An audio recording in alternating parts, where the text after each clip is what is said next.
Hi, I'm Karina, and today I would like to go through the identification options of parties and agents in ISO20022 payment messages. In the previous videos, you have seen in which field to capture what party. Now let's look at how to identify them, how to capture them. From MT messages, you know several options to identify parties and agents.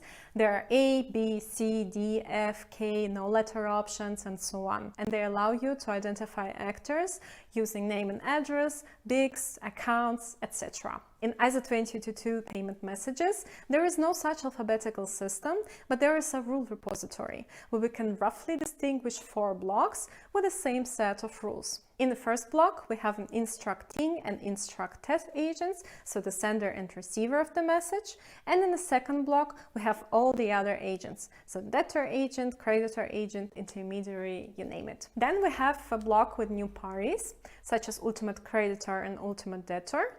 And the last block is existing parties. It's our debtor and creditor. Now let's dive into the identification options. And we'll start with agents, with the easiest ones, instructing and instructed agent. These two you always identify with the BIC.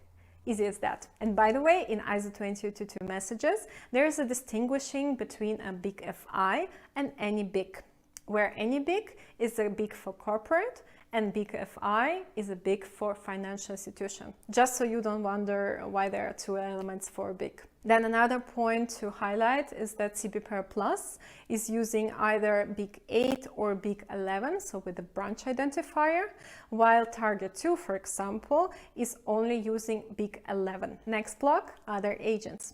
Here you actually have several options to identify them. I will just quickly display them for you here. You can always look it up in the CBPR Plus specs. What I actually want to highlight here is a golden rule that you should not use BIC and name and address at the same time. Why is it important?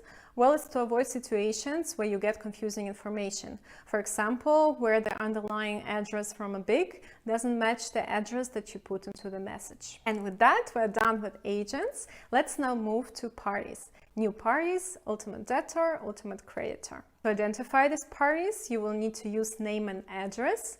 And by the way, the address should be structured. Unstructured address will not be allowed. Don't even think about it. The only exception are so-called jurisdictional transactions.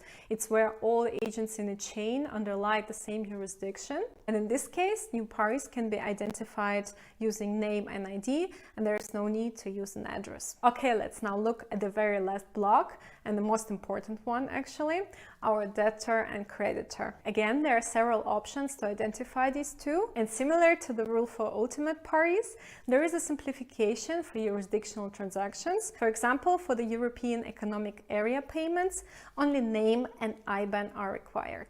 That's it for today. Thanks for watching.